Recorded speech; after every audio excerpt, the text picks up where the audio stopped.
Good morning and welcome to Community Roundtable, a free public service brought to you on AM 1590 KDJS. If you're a member of a nonprofit organization and would like to be featured on the program, call the KDJS Newsline at 320-235-2900. That's 320-235-2900. This is Community Roundtable, KDJS Willmar, Gold Country, Al Sheldon there. Sunday morning visit today with the gentleman you've heard on the air a few times through the years. We're going to chat once again. We have some fun stuff coming up here for veterans in particular. We have Ron Mackedanz here. Ron, you live in the Candy, Ohio area, Willmar area? Right south of Candy, Ohio, about 3 miles. Right south of town, Out all right. God's country. Yeah, just drove through there the other day, as a matter of fact. Yep. We were down at Fort Ridgely. Okay. And toured the park a little bit and stayed overnight in the camper, and a lot of military history there, obviously, with the Dakota War of 1862. Like I mentioned, you've been on the air a lot with us here, but never with me, so I get to ask a bunch of questions you've maybe heard before, but I haven't heard the answers. So, first of all, Ron, a lot of military background, obviously, for you. When did you enlist? How old were you? Well, I was actually enlisted by the government. Like I always say, pretty much anybody could join the military. I was asked to come and join them. So I feel like that was something special. They asked me to come. Right. In other words, I was drafted. Yeah. This was back when? This was back in 1968. 1968? 1968, right. I received my draft notice shortly after the Tet Offensive in 1968. Mm-hmm. So it was a real bad time to be going in the military. Talking about the Vietnam War, of course, you were drafted into the Army? Yes. Okay. You served in Vietnam? Served in Vietnam in the Army Infantry, 1st Division, 16th Infantry Regiment, and we were mechanized infantry. How long were you there? 363 and a half days. Are the last days the toughest? In some ways, yes, but not necessarily. It was. I was in a unit that was in quite a bit of action, and I was. I always say I'm the luckiest guy that came back from Vietnam because I was wounded twice, and I still have all my body parts and able to function. So I'm very fortunate that way. How long were you in the Army then? Just 2 years. A couple of years, yeah. All right. And from there on out, back home, you get into farming, business. What'd you do? No, actually, I was one of those kids who, through high school, I never had any designs on going on to school at all because, for one, we didn't have the money to do it, and I didn't have the desire. But once I got out of the military, the GI Bill was available to us. The vocational school here in Willmar was looking pretty good. And I decided to get into, I wanted to get into business, but I ended up getting into marketing. And I was there in 1970 through 72, got a degree in marketing. I actually graduated out of there with a young fellow you may know. His name is Doug Hansen. I think he's got something to do here at the radio station. Well, he's got the corner office with the big desk. As we like to say. Doug and I have been good friends for going on 50 years now. So when did you start putting things together to help veterans upon their return to our local area? Well, not really until after I started getting help for myself. About 2000, I was starting to get the idea that I needed to look for some of my buddies that I was with in Vietnam. I had a guy from Hutchinson who I actually went to school with, his younger brother. We went to Vietnam together. We flew over to Nam. We got there. Once we were there, we were assigned to different units, and we never saw each other until just before we left Vietnam. We both ended up on a 3-day pass down in Vung Tau, and that was the first time I saw him after going to Vietnam, and the last time I ever did see him. We both got back home after that. In 2002, I called trying to find Loyan, and Butch was his nickname, but I found out that he had passed away. I was told he had passed away from a massive coronary. I found out a few years later it was actually a suicide. It's unfortunately another one of those. So that set me on a course to start finding guys and start doing things for myself as well as for others. I started going up to the VA, went through their people up there with all this psychological help and so on. However, I found most of my help came from my buddies, guys that I was in Vietnam with, guys that I could call up on the telephone once I found them, and we could talk. And we wouldn't necessarily talk about all the tough times in Vietnam, but we'd just talk about life in general, and it seemed like they were my life jacket.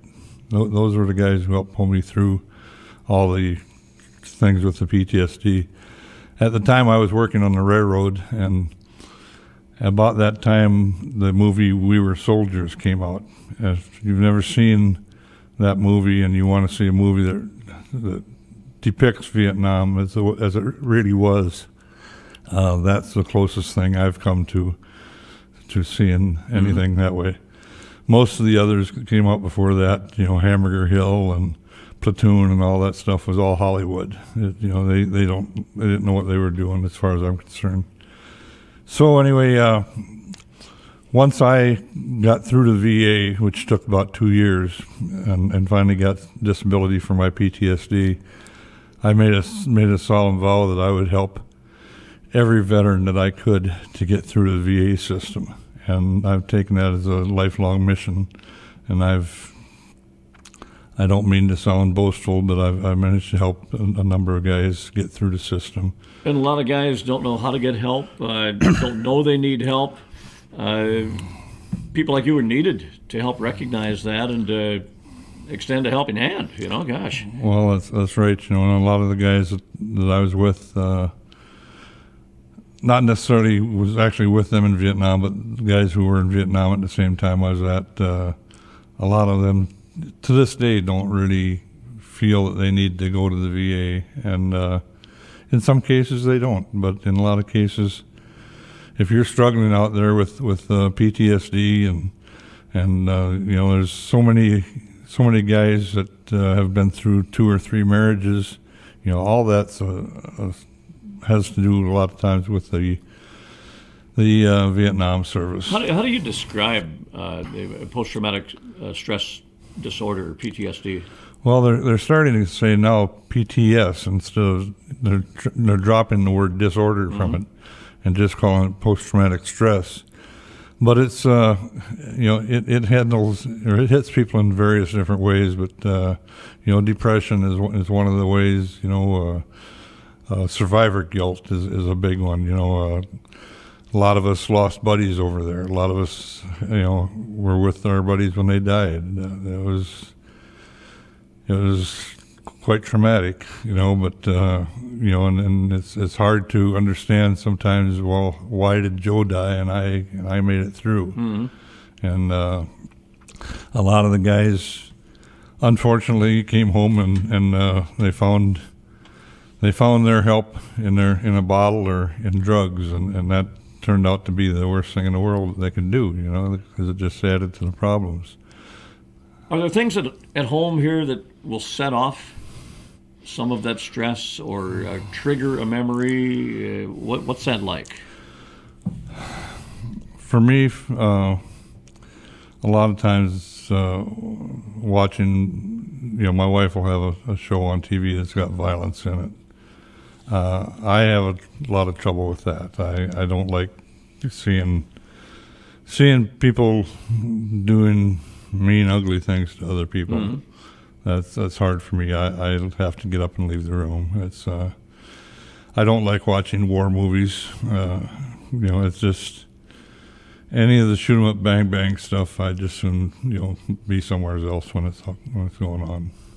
Is it bothersome? Let's say if you get people out pheasant hunting, you hear the shotgun or anything like that, or? No, that doesn't bother me. Matter of fact, I myself do pheasant hunt and Mm-hmm. I deer hunt, which it's kind of surprising because when I first came home, I didn't think I would be able to do that.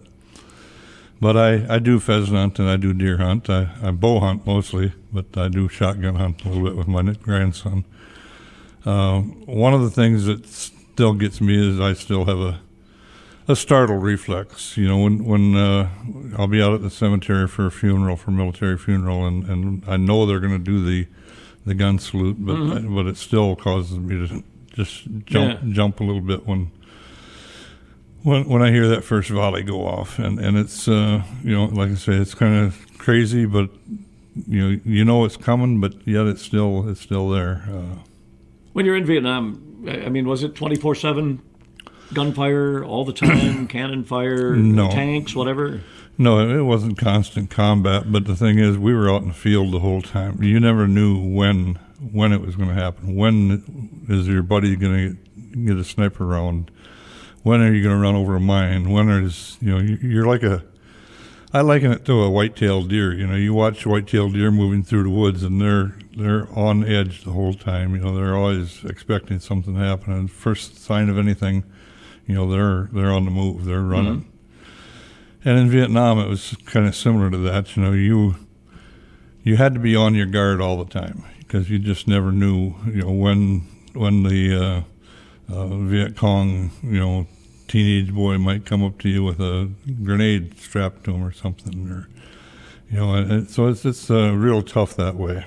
Well, you go back to what I've read about World War I and even the Civil War. It wasn't stress, the post-traumatic stress. It was being shell-shocked, is what they called it, right? And back in those days, I believe they even called it soldier's heart.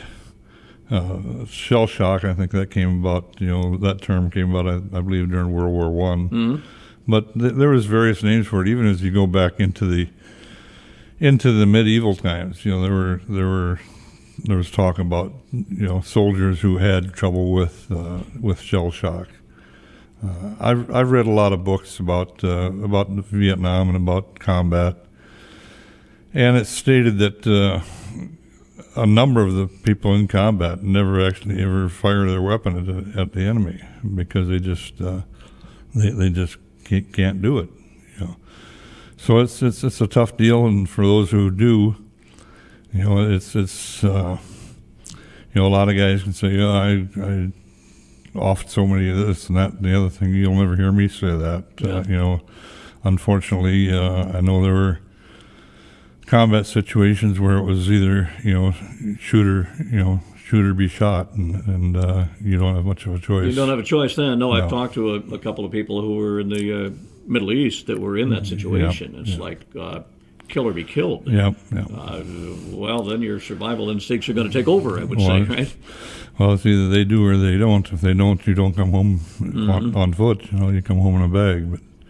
But speaking of the World War I, you mentioned going back to the term shell shock here. I just want to throw in a quick plug for the Historical Society. They do have a World War I exhibit that starts, I believe, October 22nd. I saw that in the paper just the other day. Yeah. That'll be interesting to go and see that. And that'll be into the end of November. Maybe contact the Historical Society. Right. I look forward to swinging through there to see that, And we have so many great people here around our West Central Minnesota area that want to help in many different ways, whether it's Blue Star Moms or maybe to get a little history lesson, Fagan Museum down by Granite. And you guys here locally are doing so much, and that's kind of, in a roundabout way, why we wanted to visit with you, Ron, because we're talking to Ron Mackedanz, by the way, from Candy, Ohio.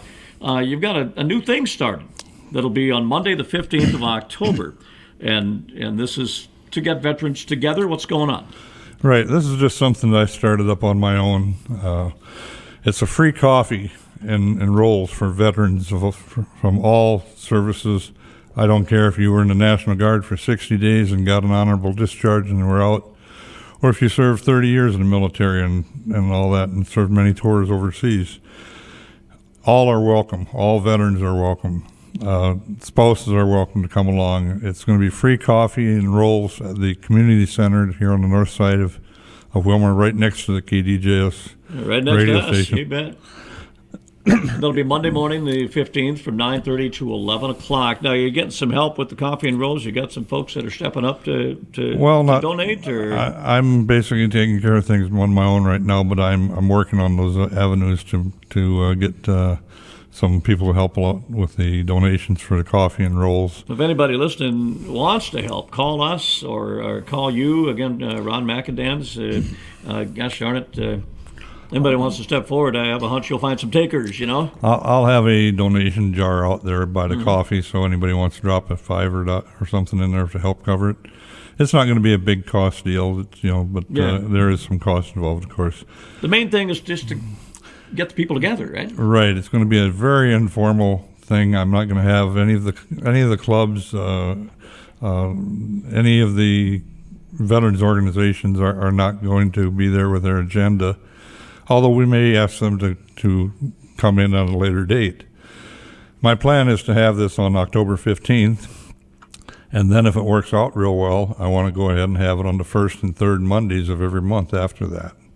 And if we can do that, get something regular going for the veterans in the area, they know that, hey, the first Monday of the month, third Monday of the month, we got a coffee over there. Let's go, stop in there and see who's all hanging out there. 9:30 to 11 a.m. And again, veterans and active duty, we might add, and spouses again. Spouses and also widows. We have a lot of World War II widows that are in the area here. They're all welcome to come out and join us. It's going to be, like I say, it's totally free. Doesn't cost them a penny. Come on out and mingle a little bit. Have a nice conversation, and we don't have nobody's going to be sitting around telling big war stories and that kind of stuff. It's just going to be,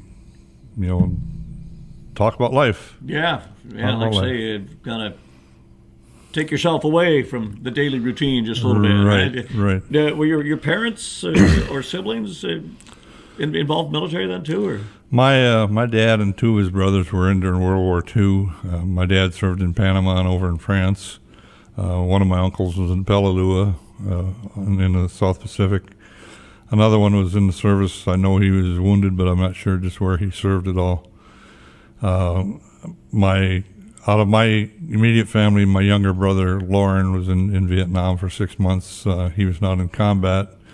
He was in a non-combat role, but he was in there about 2 years after I was, and they were starting to draw down the troops already, so he was only there for 6 months. Unfortunately, we lost Lauren back in February. He was working for the railroad out in Mitchell, South Dakota, and he passed away in February. Now, for those who like to read, I was just reading a little bit about Bill O'Reilly's latest book that has to do with World War II and Nazis and hunting down the Holocaust people that were involved in the killing of many. Yep. He's got some interesting, I think it's the 8th book in his series. You too have authored a book. What's the name of the book? What's it all about? I have authored a book. It's the autobiography about my time in Vietnam. It's called Drafted. Subtitle, You Have Been Selected by Your Friends and Neighbors. And that sentence is actually on the papers that came to my house that told me I'd been drafted. Greetings, you have been selected by your friends and neighbors. Well, right then I knew it was time to make new friends and move out of Dodge. Them people didn't like me very well. How long is it? How many pages? My book is about 230 pages. It's all about, the first half of the book is all about Vietnam, what it was like to be a young married man facing the draft, going off to Vietnam, surviving a year in combat, coming back home and moving through all the negative stuff that we had to deal with when we came back home. There was nobody standing in line waiting to give Vietnam veterans a good deal on a car or even a job. Matter of fact, a lot of people didn't want to hire us because they were afraid we were going to blow up something or go off on them. There's so many protesters back then too. Yeah, there was the protesters, and I don't know if any of you saw here a while back. Trying to think of the guy's name. He had a big special on Channel 2. Anyway, I watched that. I thought it was going to be really great. It turned out just being a program to try to justify what the protesters were doing during that time period. I was really upset when I watched that program, and I was asked to come down to public TV down in St. Paul about a year ago, and we did a program. And it was aired on Channel 2 just not too long ago. It's called Perspectives.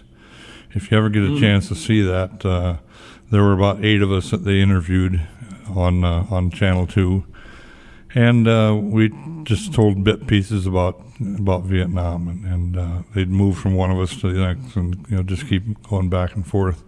But I had a nice little bit part on that. You had to get all dialed up, did you? I was all duded up. Yeah. A couple of things we want to mention, Ron. How did we get your book? My book can be purchased through me. I don't have it on Amazon or anything because they want to take all your money. So I just sell the book myself. People can get a hold of me at just by calling me if they want. 894-7840 for those of you with a good memory. 894-7840, and your pants will vibrate. Yeah, well, not too much. Let's hope. Well, let's talk about a couple other things that we wanted to make sure to mention. Veterans Day coming up, and the War Memorial Auditorium downtown again will be loaded up with memorabilia. Going back to the Civil War for people to come visit, right? Right. My good friend John Lindstrand from Canyon High has been doing this this display at the auditorium for the last, I believe it's over 10 years now. And John has stuff from all the way from Civil War all the way up through modern day. Quite a collection of things. If you haven't seen it, it's amazing. That's usually a 3-day event at the War Memorial Auditorium, right? Right. This year it'll be set up, let's see, it'll be on Veterans Day the 11th, which I believe is a Sunday this year. Sunday this year, yes. And then it'll go Sunday, Monday, Tuesday.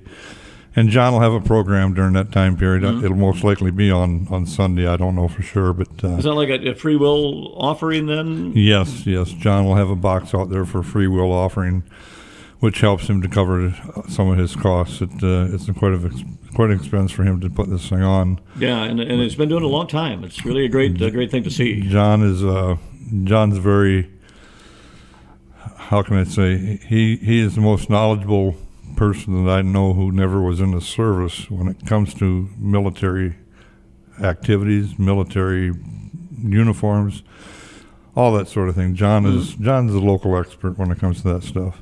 And that'll be on the weekend of Veterans Day coming up real soon. Gosh, time flies by. Another thing you mentioned to me before we went on the air is a program that involves wreaths. Right. John and I, for the last 10 years, have been putting out Christmas wreaths on veterans' grave sites. Back in about 10 years ago, we were kind of following the footsteps of Wreaths Across America. They do this in Washington at Arlington Cemetery. Anyway, we decided to try to do something out here. The first year I put out 100 wreaths. That was all I was able to do. But then after that, we started soliciting money to help us do this thing. And at one point, we were putting out over 1,200 wreaths on veterans' graves. Unfortunately, there's over 3,500 veterans buried in Canyon County, and we can't do them all because it's too prohibitive cost-wise. But we usually try to put priorities on the most recent deaths, anyone who was killed in the service. Here a couple of years ago, we had the sesquicentennial of the Civil War. We have over 150 Civil War veterans buried in our county. We made sure we got a wreath on each one of their grave sites for those. Something a lot of people may not realize. Right. All the way back to the Civil War. Gosh. I personally went out and inventoried all the cemeteries in the county, and that was That's a big undertaking. It was quite a learning experience, and quite interesting, actually. So where do the wreaths come from? We get the wreaths from Stacy's Nurseries, and best place in town. They have treated us very well over the last number of years, and we encourage everybody to go check out their Christmas displays over there. They've got. You take donations to help. We do with the cost of the wreaths. Yes, we do. What we do is we have the Blue Star Mothers is our 501c3. They help us that way. We can use it for tax deduction. When will that start? Anytime now. Actually, if anybody wants to make a donation for the wreath project, just put on their honor wreaths, and then just mail it to P.O. Box 51, Candy, Ohio, Minnesota, and then John will get them out of my box there. And we will continue to help publicize on all of our radio stations the events coming up like that, because it's what we want to do. It's what everybody should do, as far as I'm concerned, to help spread the word around. As we wrap things up here, Ron, again, let's talk about what is going on tomorrow, Monday the 15th, at the Community Center. Okay, Monday the 15th, we're going to have our first free coffee and donuts for veterans and active duty military, starting at 9:30 in the morning at the Willmar Community Center. Free coffee and rolls will be served to all. Time to get together with others who have served, both in times of war and peace. And again, spouses, welcome to come along. Like you mentioned, the widows of a military veteran. Yes, most definitely. So, again, tomorrow morning, 9:30 to 11 at the Community Center. And then November, we start twice a month. Yes. That'll be the 5th, and the November 5th is the first Monday, and then the first and third Mondays would be the easy way to remember that. So. Right. Now, there are some months that have 5 Mondays in them. We'll just be doing the first and third. First and third, yep. Because like in December, as it turns out, the 5th Monday ends up on New Year's Eve. Mm-hmm. And I believe in, I'm not sure about January, but anytime there's 5 Mondays, anytime there's 5 Mondays, we'll just be doing the first and the third. Just like every other month, yeah. Yep. First and third, all right. And again, information on the coffee and roll get-togethers, information about wreaths, about downtown, the War Memorial Auditorium, about getting a hold of your book to read. Christmas isn't far away, a little gift idea there, right? Mm-hmm. Just give you a call. Very good. Yes, call me at area code 320-894-7840. I'll be happy to take your call, and if you order a book, I'll get it out to you within a couple of days. All righty. Again, 320-894-7840. Vietnam veteran and a man who's done a lot here in the area the past number of years, and hopefully many more to come. Ron Mackedanz with us. In 3 weeks, I hope to have John Lindstrand right here, and we'll talk about downtown and the events going on with Veterans Day and with the wreath program, the project also. And I look forward to that conversation. Ron, thanks for coming in here. As we're recording this, it's raining out, so you're way better off in here than you are out there, okay? Thanks very much. I'll appreciate the opportunity to get this information out. Ron Mackedanz on Community Roundtable. You've been listening to Community Roundtable, a free public service brought to you on AM 1590 KDJS. If you're a member of a nonprofit organization and would like to be featured on the program, call the KDJS Newsline at 320-235-2900. That's 320-235-2900.